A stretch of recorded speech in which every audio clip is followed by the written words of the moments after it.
Thank you all for coming to tonight's Royal Television Society early evening event with Gary Davey, Sky's Managing Director of Content. For those of you who don't know, my name's Pat Young. I'm the Managing Director of Sugar Films, and I just want to go quickly through a couple of rules for tonight. First thing is, tonight is about Gary, and it's about you. I'm going to talk to Gary for about 15 to 20 minutes, and then the rest of the time is going to be your questions to Gary.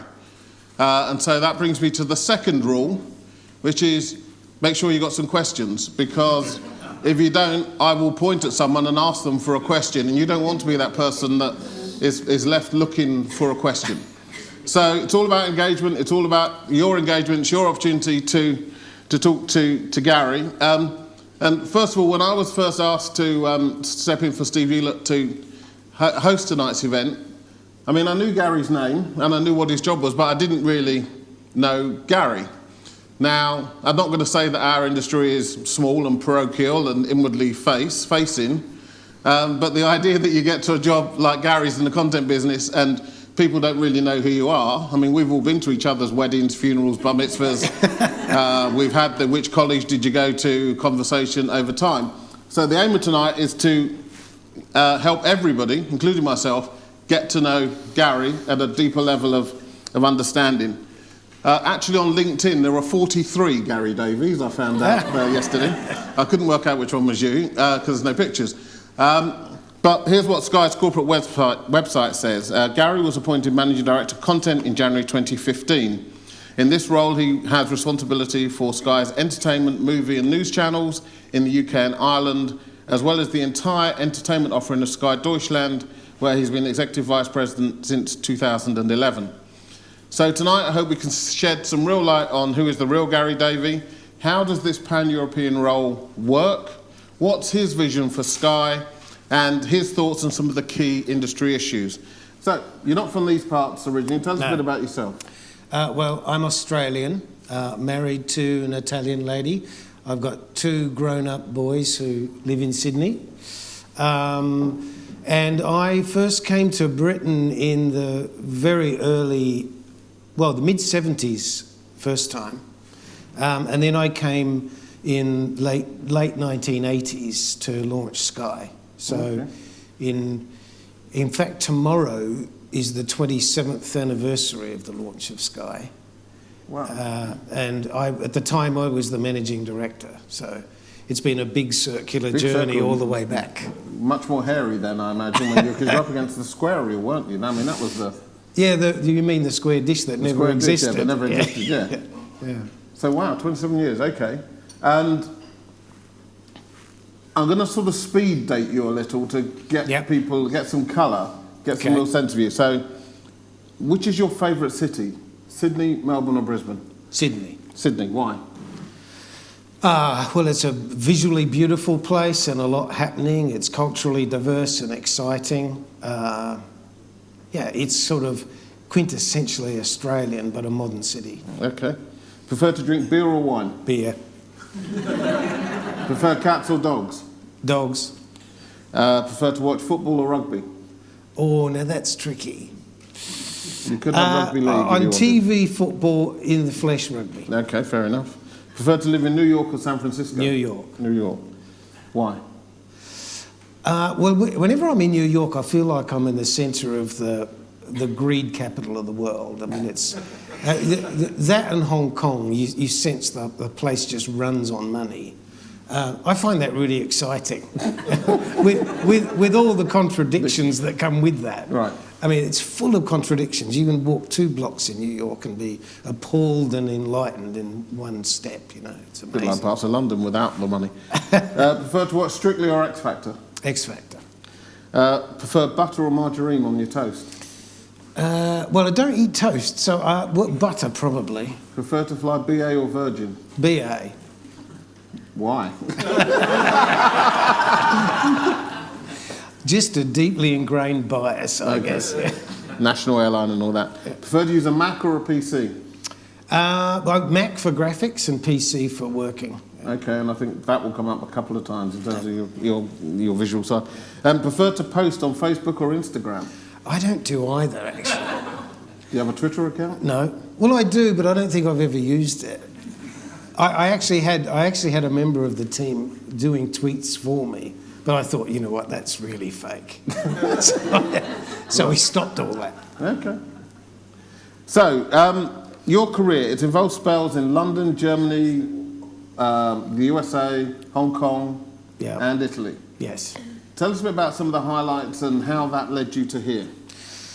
Well, I guess going right back to the beginning was I was a TV reporter and news anchor in Australia, and we were doing some quite interesting things in TV news in the late 70s. And one day I got a phone call from a member of the board of News Corp to say, you're going to get a phone call tomorrow from somebody called Rupert Murdoch.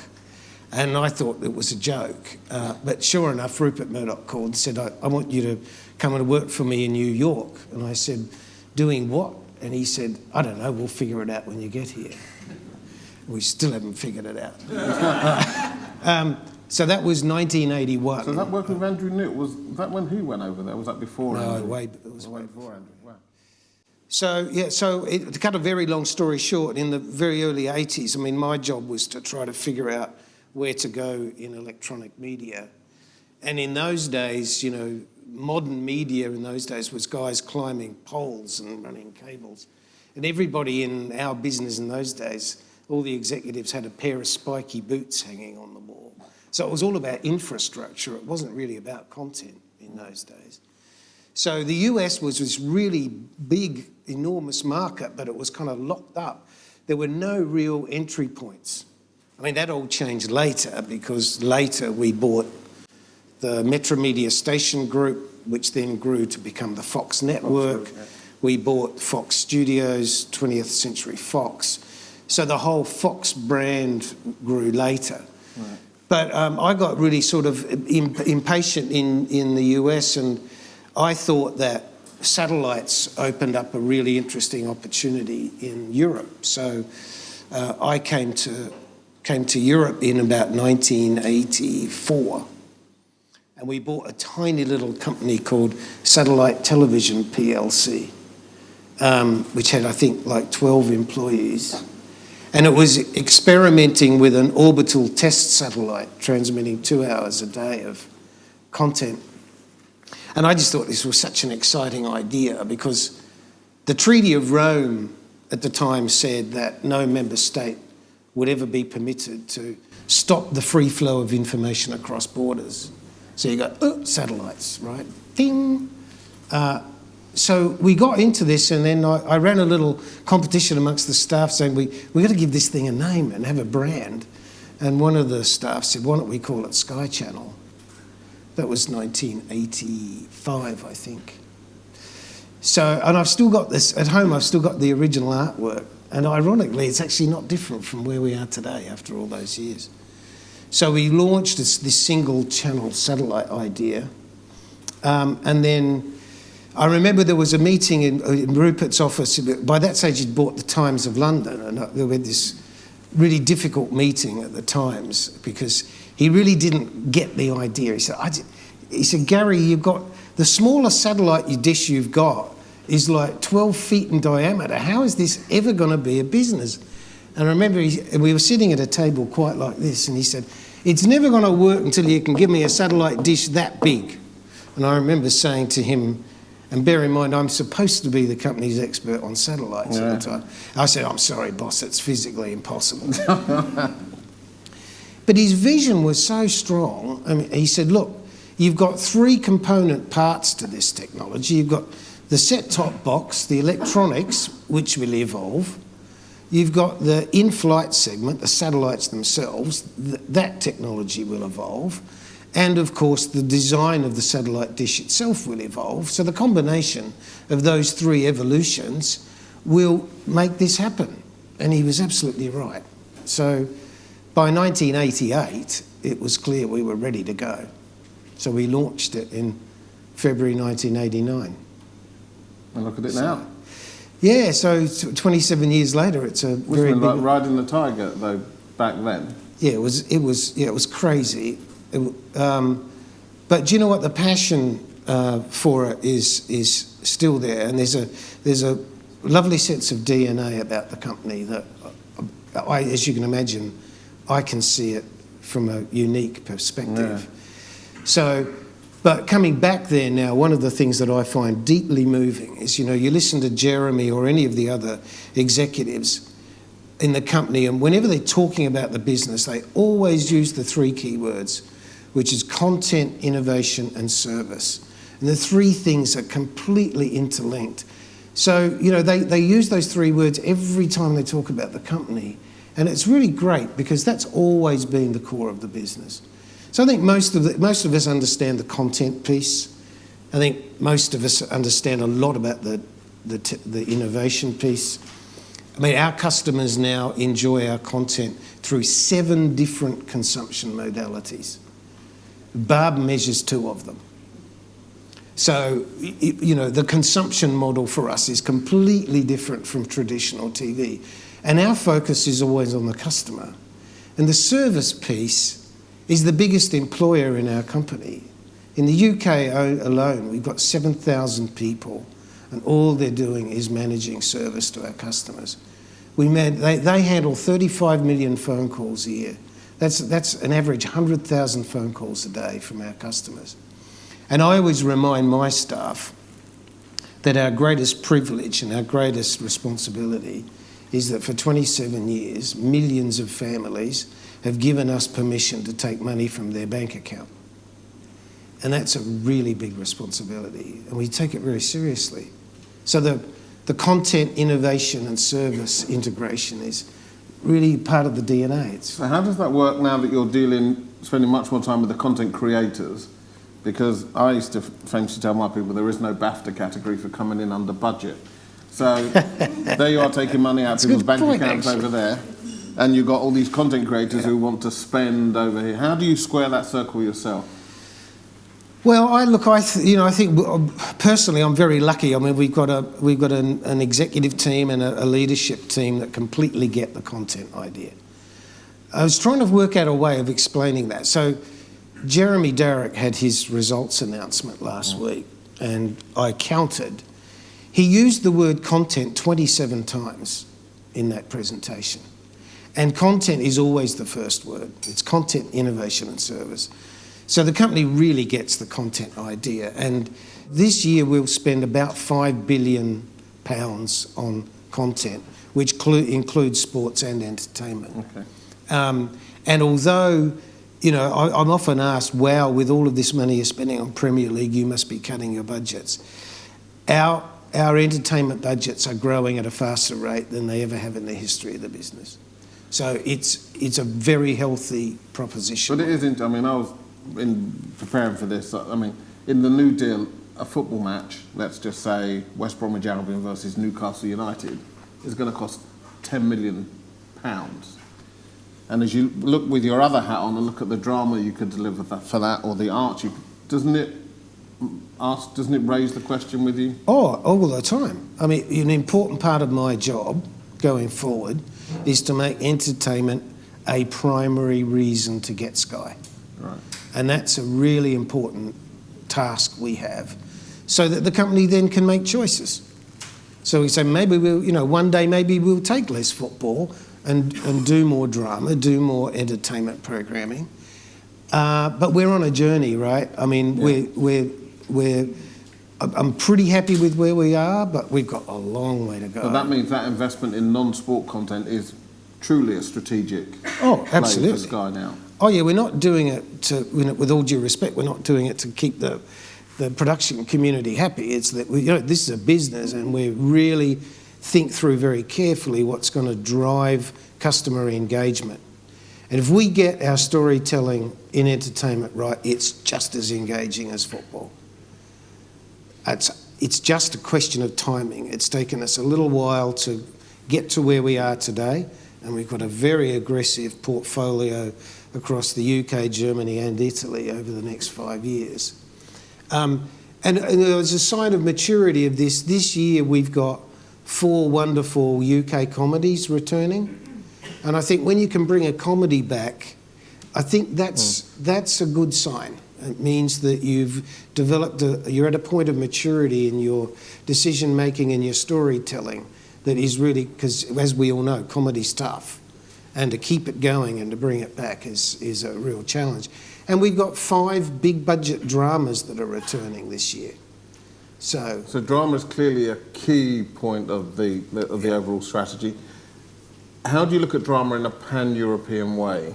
I mean, because what's interesting about your role is also it's not just the UK. Yeah. It's the UK and Germany. Well, look, a lot of people thought this was going to be a real challenging and difficult part of the project, but it's turned out to be an amazing, exciting process. The way we're managing it is we want the creative to come from the bottom up.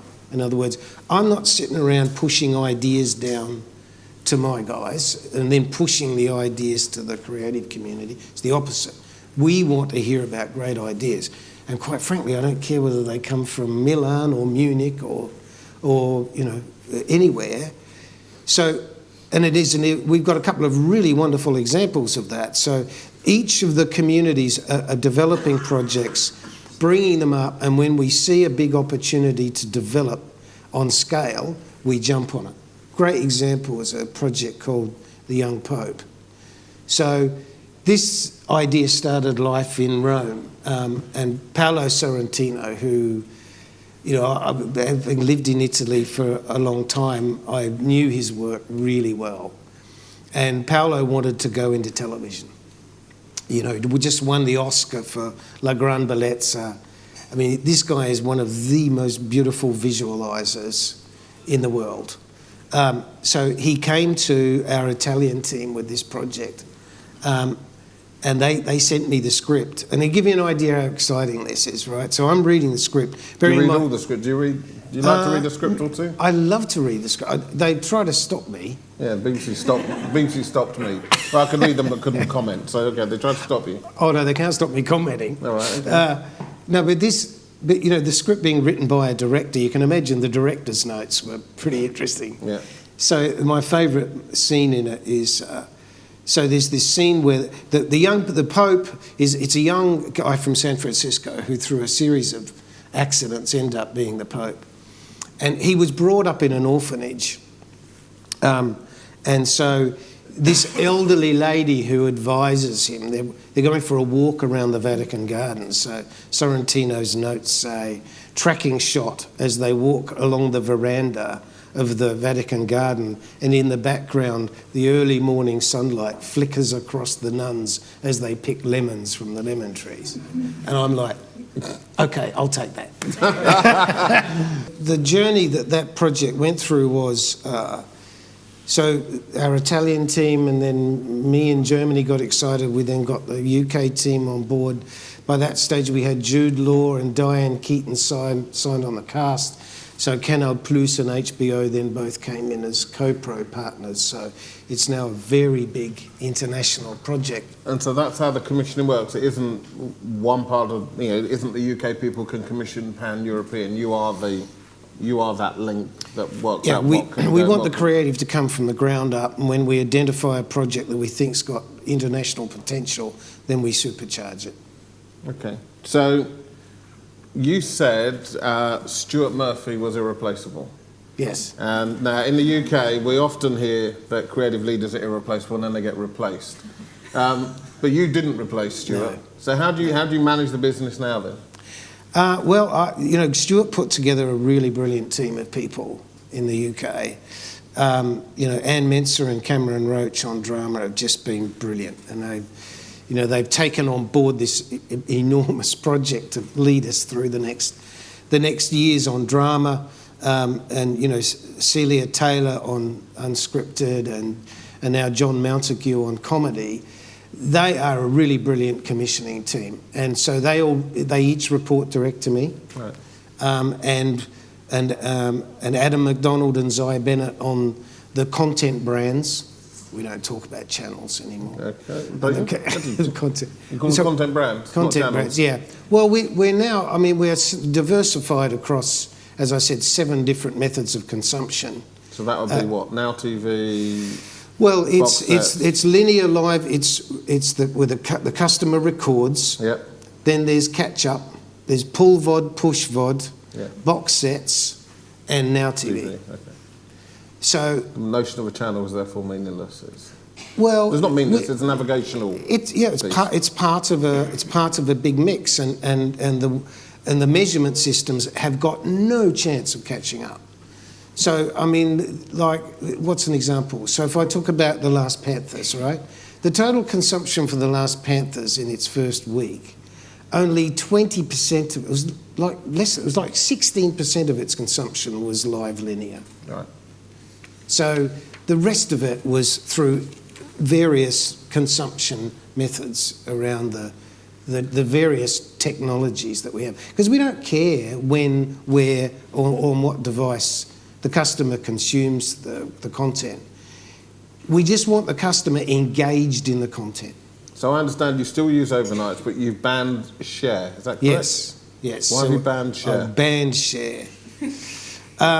Well, share of viewing is evil incarnate. It makes you a complete victim to the tyranny of ratings, audience share, and it means that you are only thinking linear.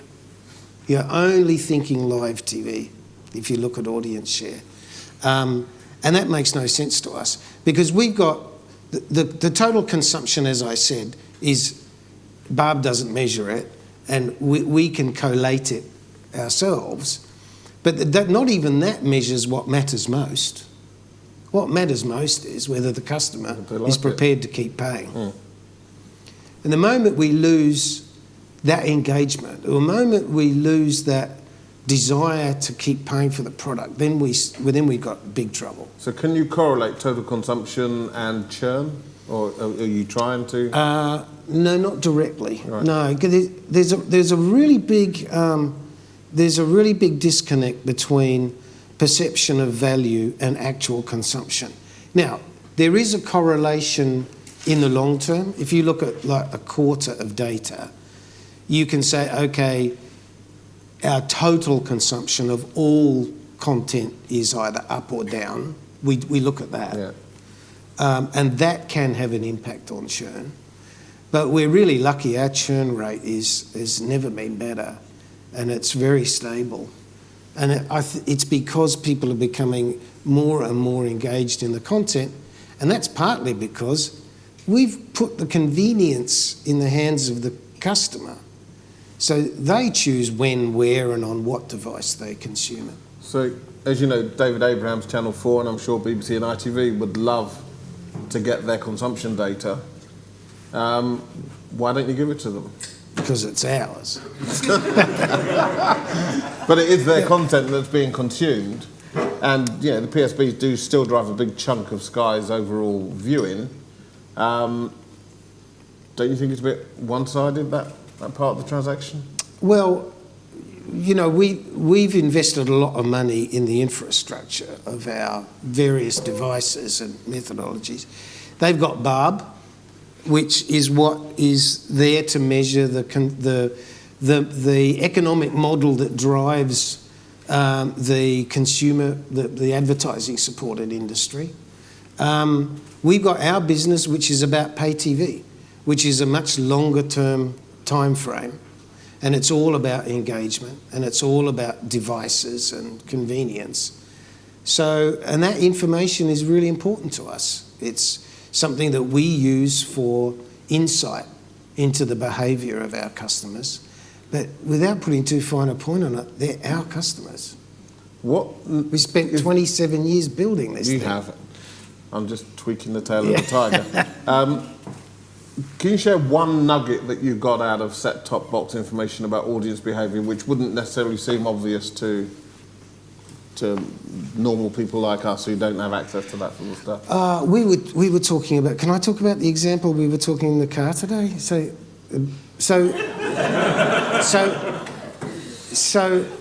I'm just checking. Better to ask before, afterwards. I'm just checking with my minders over here. Well, one thing today, so we've got a wonderful show called Lucky Man that we've just launched. And the mindset of the company is now changing really radically, so fast. So around that show, we produced these vignettes about the show, behind the scenes. We did a little feature about what does luck mean, and just related content that was only available on demand. And incremental to the viewership of the show, the numbers around that consumption are amazing. So, you know, that show's cumed up to 1.74 million for one episode. In addition to that, 10% of that consumption, in addition, was to these 4 little vignettes. 149,000 people have gone in and not only watched the show, but also watched this other material with it. And that's really exciting because, again, it deepens the engagement. So people want to know more about the character. They want to know more about the subject or the concept or the idea, and it just deepens the engagement. And were those vignettes only available on your platform, or did you sprinkle them out on YouTube and other places to drive them back to... No. Or to drive them to your platform? No, they're just on demand.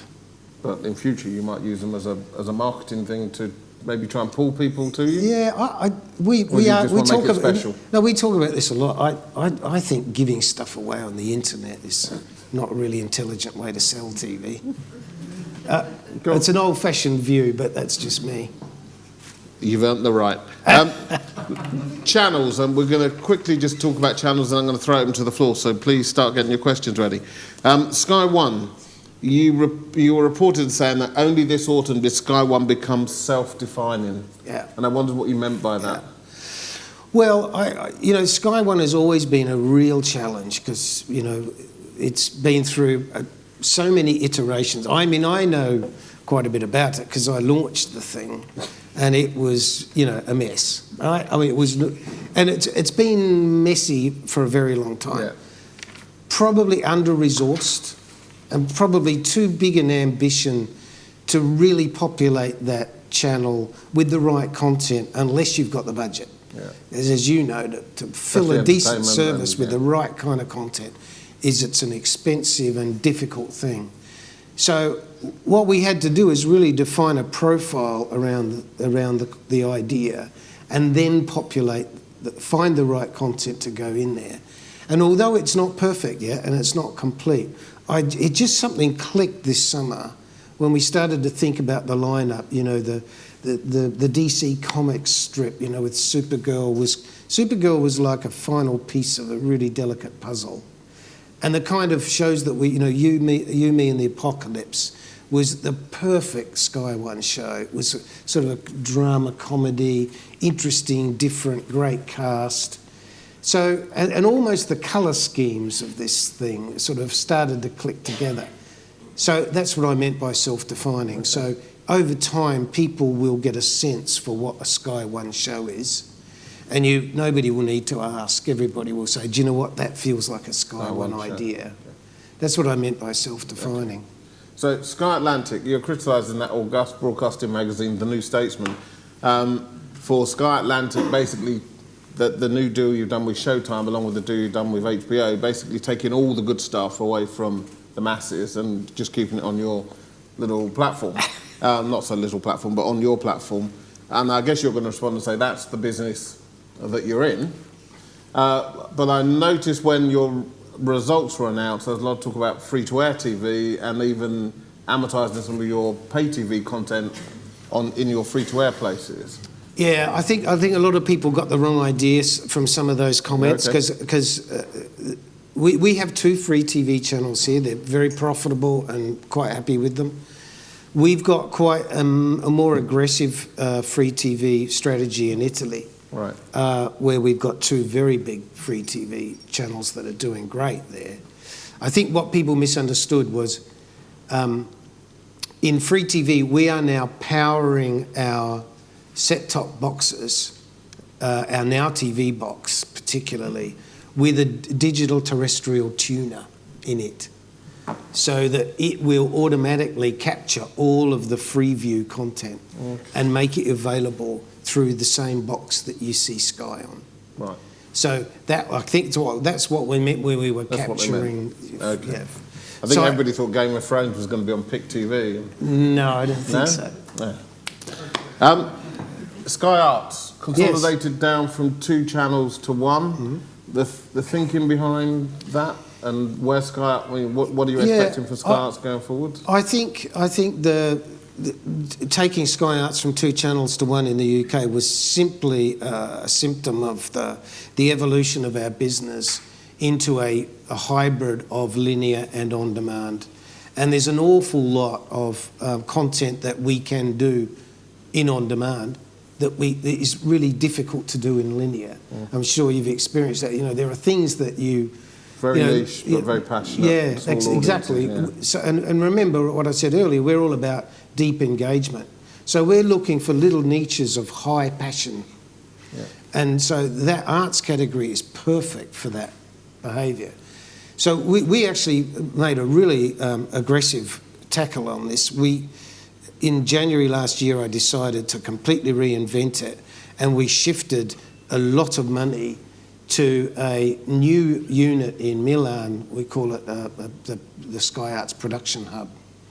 And these guys are now doing some extraordinary work. We announced today, we're doing a big Europe-wide project called Master of Photography. So TV and photography have not really been good bedfellows over the years, but we've invented this big award, international award, and we're doing the show in Berlin, Rome, Belfast and London, and it's hosted by Isabella Rossellini. So could go for a big name then. It's a big name, huge set. I mean, it's a big production, but we couldn't have done that if we didn't have the scale of the Europe thing.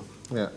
Because if we made that show in Munich, it would be constrained. Yeah. And would end up being, the set would probably look a bit shaky cardboard, because it's just budget constraint. Yeah. And we're doing this a lot now, is combining those budgets and doing big things. I know you're a bit of a sketcher yourself, so... Yeah, well, yes, I have a hobby just to get my head clear, and I spend a lot of time on aeroplanes, so I sketch. Sketch away. Okay, final question for me, so be ready, please. Lots of talk about the BBC shifting their news model, maybe closing down News 24 and moving to some sort of mobile biased or on-demand type service via the website. Will any sort of innovations coming in Sky News that you want to share, or any? Well, I think this year Sky News is going to go through a major change. In many respects, we're moving the geography, shutting down the old newsroom, right. Moving them into a completely new environment, completely new equipment, state-of-the-art digital. Because we run news and sports news operations in Italy and Germany, and they have evolved at different times. So we launched our sports news channel in Germany, I guess, 3 years ago, and we were able to take advantage of some really modern techniques in automation. So the newsroom in Munich is like light years ahead of everything here. And the Italians have sort of leapfrogged that already. So we're this European network is amazing. We use it to leapfrog ideas and technologies. So this year, Sky News will move into a purpose-built, state-of-the-art digital newsroom, and it's really exciting. So we've got completely new design, completely new workflows, and an opportunity to rethink the whole idea. How should news function in a modern world, with mobile phones and so on? It's a really interesting time. And do you take that brand approach to Sky News the same way you do to the channels? So it's not a channel. It's a content brand. It's a content brand. Yeah. And it's on all kinds of different utilities. Snapchat. I mean, the thing it's on functionality I've never even heard of. Including Instagram and Facebook. Including Instagram and Facebook, yeah. But no, it's a content brand, and the lovely thing is, we were talking about this today. I can remember when we in late 1988, before we launched Sky, we were rehearsing Sky News. And the people were saying, how the hell are you going to fill a 24-hour news channel? Because remember, the longest news program at the time was like 22 minutes. And halfway through the rehearsals, the Lockerbie bomb happened in Scotland. And it suddenly dawned on everybody that every major story has 100,000 angles. And so even halfway through that rehearsal process, we knew, oh my God, this is live, it's real, it's happening, it's changing by the minute. This is what it's all about. And then we launched in February 1989, and before the end of the year, the Berlin Wall had come down. And it was like we were witnessing history live on television. It was just extraordinary. Over the years, that brand has earned a terrific reputation of credibility and trust, and we will never let that go. Okay. I'm going to thank you for those. I'm going to throw it out to the floor. So, questions. Can you just say who you are? There's a gentleman there with a beard and then the lady next to him. Ed Scott from Shameless and also from Sky. 1990 was a rather swashbuckling time with probably the greatest media CEO, Sam Chisholm, in charge. There were a grand total of 4 Sky channels, 2 buildings in Osterley, and Sky News was covering the fall of the Berlin Wall. Sky One, the main programme, was The Simpsons. Go forward 26 years forward, and there's hundreds of channels. You've got over 10 million customers compared to, say, 3 back in 1990. I was wondering, in all these years, there must be at least 1 or 2 nuggets which you probably perhaps turned down, not quite the X Factor, but which one programme do you regret perhaps not signing up for Sky? Well, I think the most spectacular screw-up was I was in, because through this period I was commuting between London and New York as well, because we were building the position there, and these 2 young guys came into my office in New York and said, we've got this fantastic idea. Said it's about these crime fighters who eat pizza all day, and one's called Michelangelo and one's called Leonardo, and they live in the sewer, and they're martial arts experts and they're turtles. And I said, look, I'm really terribly busy. But that was on Sky One. No, I turned it down at the time as a possible investment in the original, which I live to regret. It's not like turning down one of the Beatles, though. So, yeah. Lady next to you. Hi, Gary. Kate Dean speaking. I just wondered what you think is the future of channels in a world where on-demand consumption is so increasingly prevalent. I'm a big optimist about it. I think, look, channels will always be around. I cannot see a future where they don't exist. There is a revolution going on, but it's happening a lot slower than people think. Our customers are consuming more because it's more convenient. They still tune in for that big live event, the younger generation in particular. I think social media, if we're really smart, we can use social media to make an episode premiere feel like a Champions League semi-final by being live, and it's essential that you're there as part of that live conversation. So we just need to manage linear TV and make it all feel like an event. And I think it's like a lot of things. Our industry will adapt. You know, if we stand still, of course we'll get rolled over. But you know, the great thing about television is people have been predicting our demise on an annual basis for 40 years. But somehow we bounce back, we work our way through it. For us, we're very lucky because we participate in every method of consumption. I wouldn't like to be in linear only. I think that would be a dangerous place to be. But I don't think any of us in our business are ever going to be in linear only anyway. I mean, we're creating content, and we very quickly get to a point where we don't care how or where it's consumed. But I think we'll always love the idea of a big linear premiere and make an event out of it. And that's why I think channels will always be around. Thank you. Just to pick up on that, Channel 4, because they don't own their content, they have a up for discussion about privatisation. Do you have a view on that? Because they probably are the most imperilled in that they don't own their content, even unlike the BBC. And so their ability to parlay in all these other places must be reduced. Yeah, I don't have a strong view about it. I'm just a little bit, I'm always a little bit nervous when people start mixing public financing and private financing in some ambiguous way. But I don't have a strong view on it. I think everybody in the business will adapt to a changing environment, including Channel 4. There's a Simon Shapps, one of my first mentors and bosses, and then the gentleman here. So, hi Gary. I wonder if you can talk a little bit about your strategy for Sky Vision, your distribution arm, and your ambitions in content ownership through production company acquisition and investment. Yeah. So Sky Vision's important to us.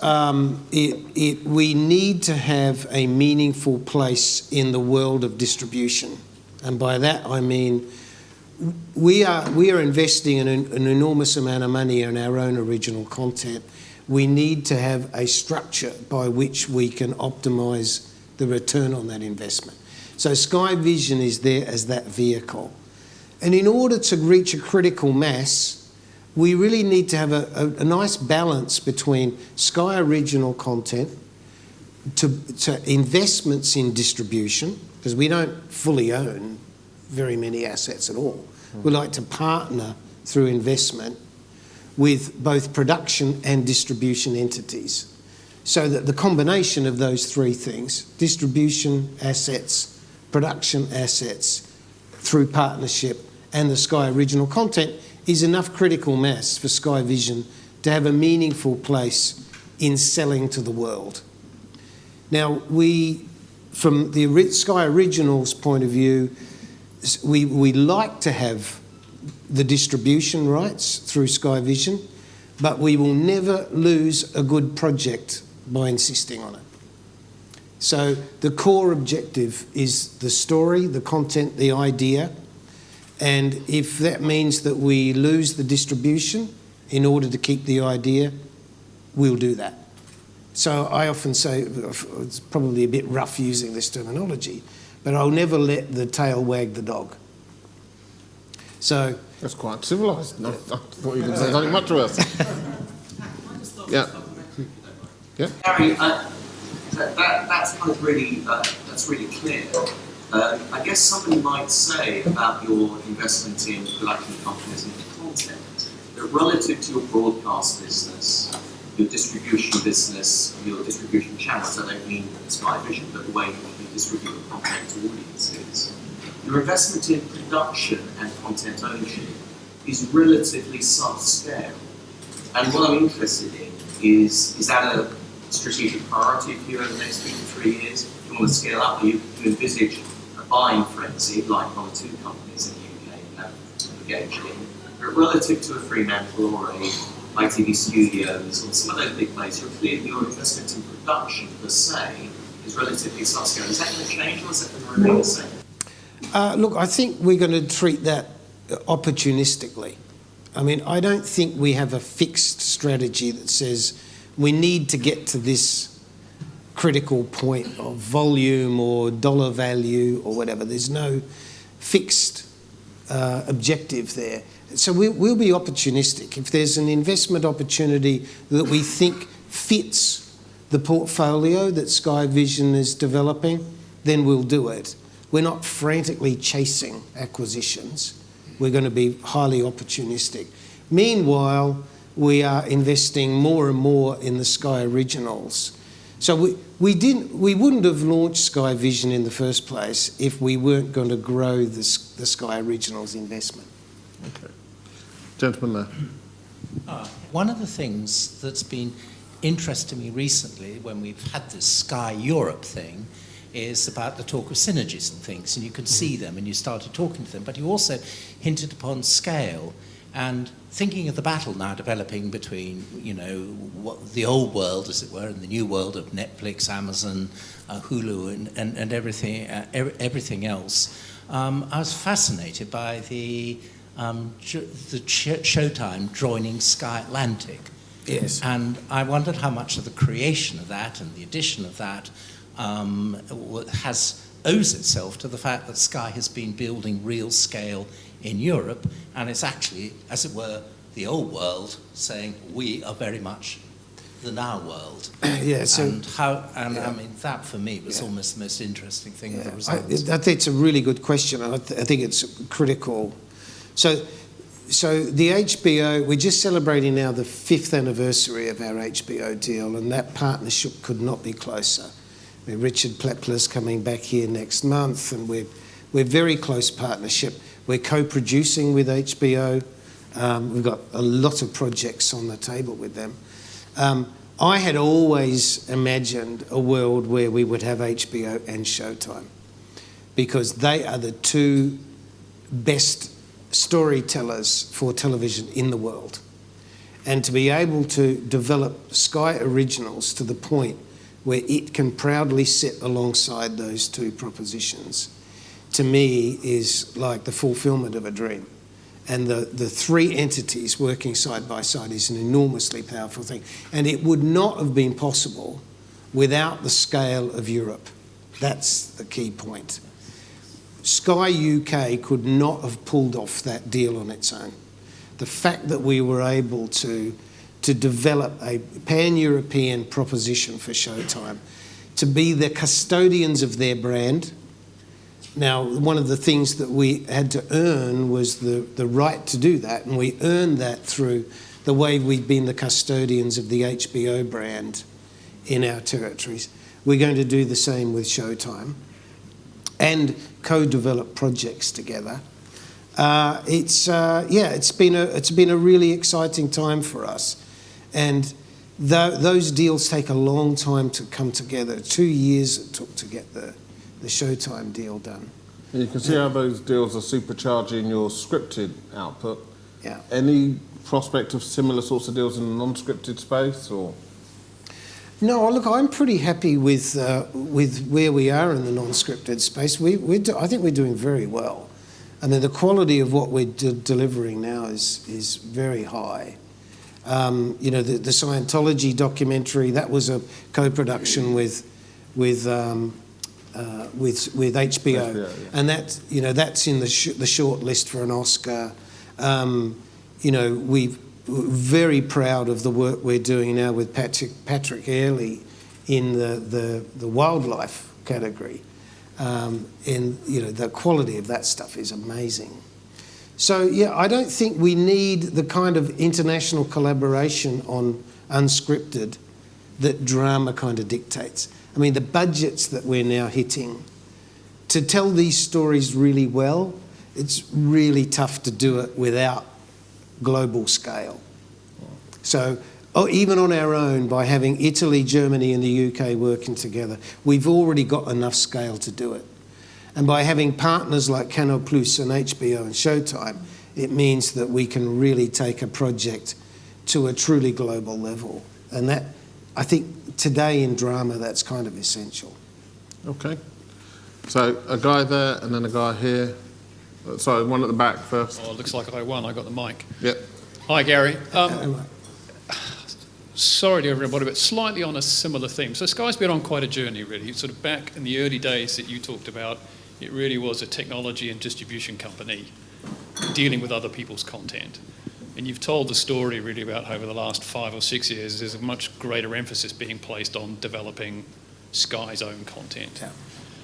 Meanwhile, there's a couple of other companies out there on a similar journey. So Netflix 5 years ago was a technology distribution company, quite quickly starting to look like a major creator of content and doing perhaps better at that than a lot of us, me included, gave them credit for at the outset. Similarly, you're seeing Amazon, technology distribution company, getting into the content space much more substantially. Do you worry about those guys, that they're making that transition, faster than Sky is? Do you see Sky perhaps being overtaken in that world? Is that sort of what's driving you on to invest more and invest more quickly? Look, Mike, I think we kind of kicked this journey off way before either Netflix or Amazon Prime became an issue. This journey took a lot of development and a lot of thinking through. So we're sort of 3 years into it, and we're only now starting to see the fruits of all of that labour. So, look, I'd love to take credit for all this, but it preceded me. The thinking behind all this was way before my time. I'm just now sitting on top of it trying to control pieces of it. So I think we would have been on this journey with or without Netflix and Amazon. The interesting thing about Netflix and Amazon is nobody knows how successful any of those shows have been.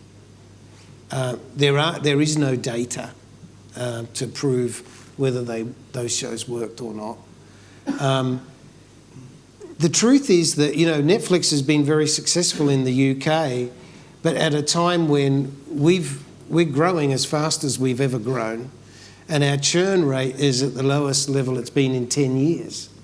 So the existence of Netflix doesn't seem to have damaged our customer base at all. So it's a supplementary service to people. There's obviously a lot of people who have Sky and Netflix. Doesn't appear to be hurting our business. Of course, we compete with them in both acquisitions and production projects. And I think Netflix is very, very quickly turning into a major studio. But that won't change the way we behave, because our focus is on our customer base. It's probably not bad that you've got competition now in that new space. Yeah, well, look, there's always going to be competition. And it's just the competition is coming at us through different delivery methods, that's all. It's the only thing that's changed. And what about one of the challenges that people talk about a lot is there's only so much talent to make all this stuff. So how do you become the place where talent want to work? How do you... Well, that's the single biggest and most important task that my whole department has, is, our dream. Our ambition is to make entertainment a primary reason to get Sky. And the only way we can do that is to create relationships with people like yourselves that encourage all of you to bring your best ideas to us first. Now, that's a big ask because you've got a very big entity in the BBC and ITV that have traditionally been the first port of call. But, as I said, we're on a journey, and I hope over time to build the kind of relationships, build up the track record, build up the level of trust where we do become the first choice. That's an important part of our job. Okay. Then lady there. Hello, my name's Sylvia Harvey. Thank you for a terrific review of 3 decades and looking ahead. I went to buy a new television set yesterday, got it home, unwrapped it, opened the handset and looked at it. It's covered with lots of basically illegible buttons. The one really legible button in the centre, the most prominent position, at the top, in the middle, had the letters inscribed on it, NETFLIX, the most prominent position. So you pioneered pay television in the form of subscription, but now I notice that you're starting to do no contract advertising. No contract. Could you say a little bit more about that? Yeah, that's a good question. So we see our future operating in many different ways, and for the foreseeable future, we've defined 3 kind of markets, in a way, 3 kind of subscriber types. The biggest and the most important one is the one that we've built and we have today, the Sky Plus set-top box community. We've just announced a proposition called Sky Q, which is a very sophisticated technology and a really interesting challenge for me because it opens up all kinds of new content opportunities that we're only just starting to address. So Sky Q is a very sophisticated, high-end proposition. And then we have a proposition called Now TV, which is quite different from the core subscription because, as you mentioned, there is flexibility on the contract term. It's a little less expensive. It's designed to be very attractive to a mobile audience who like laptops, iPads and mobile phones. So it tends to have a younger consumer and consumers who like the flexibility of greater control over the contract. So 3 slightly different approaches, but the core content remains pretty much the same. We present it in a different way, but it's the same content. Yeah, I've got a friend who doesn't want to. He's an NFL fan, so Super Bowl's come in. He's got Now TV. He'll buy 24 hours, watch the Super Bowl, and then wait for probably the cancel. And then, well, Now TV, you can do a day. I think you can do a day pass for sports. Yeah. So, next question. There's a gent here, and then a gent right at the back. Thanks, Richard Johnston from Endemol Shine. It's quite a sort of random question as a consumer rather than the industry thing. If I watch, say something like Downton Abbey on ITV Player, I can't skip the ads. And I watch it on Sky Plus, I skip the ads. What's Sky's view on? I mean, long term, that fundamentally undermines the funding model, I guess, for advertiser-funded content, as people shift more and more to devices where they can skip the ads. ITV Player is an attempt to stop that, obviously. What's your view on that? Could you ever see a situation where Sky would stop encouraging people to skip ads? Or enabling them to rather than encouraging? We're constantly reviewing this subject because our core concern is the customer experience. So when obviously advertising is a very important part of our business model, but it's nowhere near as important as subscription. So we monitor this very carefully, the customer experience. So we're constantly balancing the two things, the opportunity of advertising against what is the perfect customer experience. I don't think we would change where we are today. We review it all the time, but no big changes in mind. Okay, there's a gent at the back, and then time for 2 more questions. So, gent at the back. I had a question about the Sky Q box. With the launch, Sky now supports ultra-high definition video. So I just wondered what your plans were for producing in ultra-high definition and launching ultra-high definition channels. Yeah, I don't think we've announced any detail yet, but we're amongst friends, so we will be launching a... You can imagine, possibly, that we might... So if you said to me that the following was true, I wouldn't deny it. So, yes, a service that consists of a wide range of content, including high-end documentary material, live sports, premiere movies, will be available at a date to be announced. Comms team. I'm just checking my handlers over here. Yeah. How am I doing? I think you're finding your own way home afterwards. Angela, and then one more question. Hi, Angela Ferreira from Ajoy Media. Sky, along with the other broadcasters here, have implemented diversity targets, and Stuart was very much the driving force at Sky.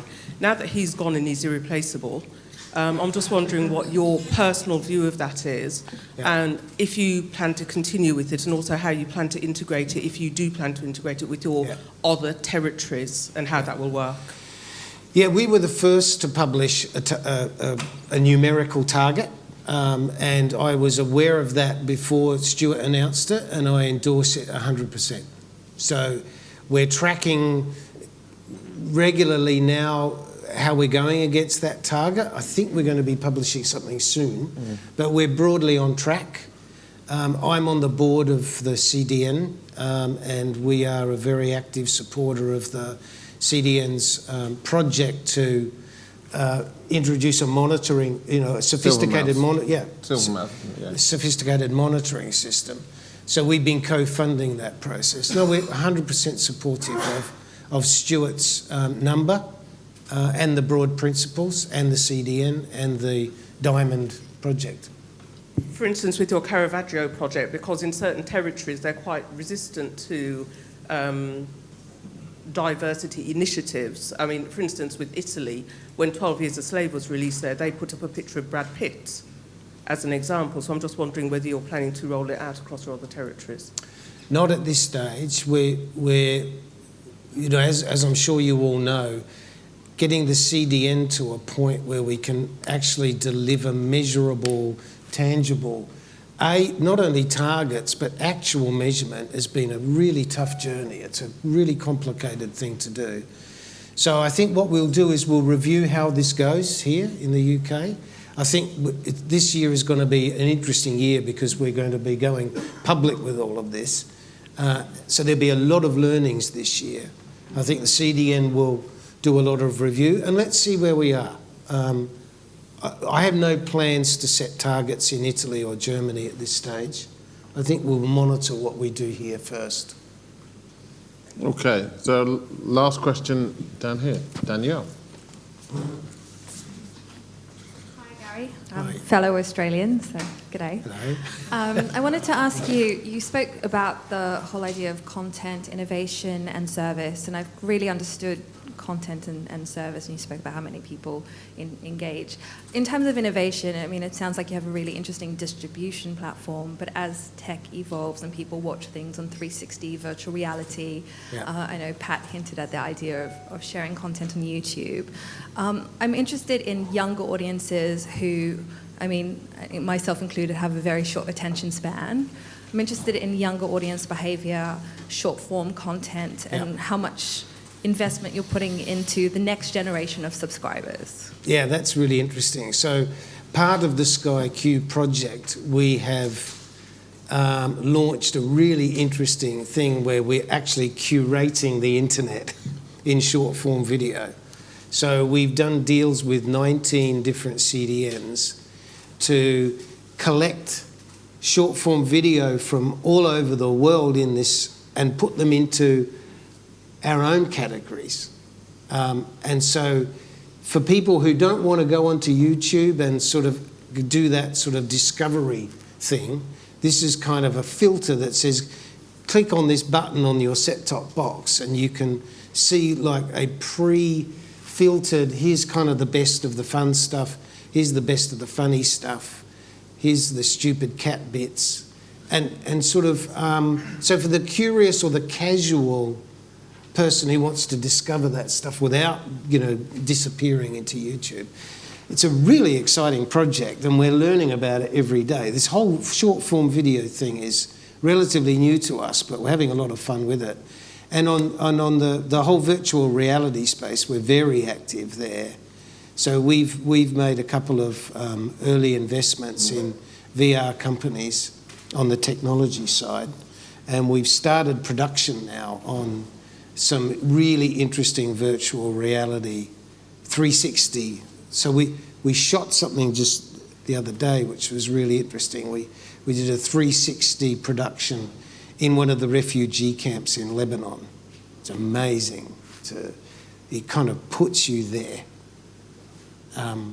So we're doing some interesting work in 360 as well. What would you do with the stuff that you just shot currently in Lebanon? What would you be? Well, I think we'll probably first see it on Facebook, I think. So we're doing some interesting things on Facebook.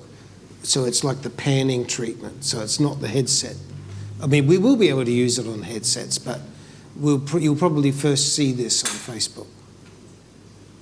Okay, and we're at time. So thank you for your questions. Thank you for your engagement. I'm just going to thank Gary myself for a really interesting interview and ask you to do the same. Thank you.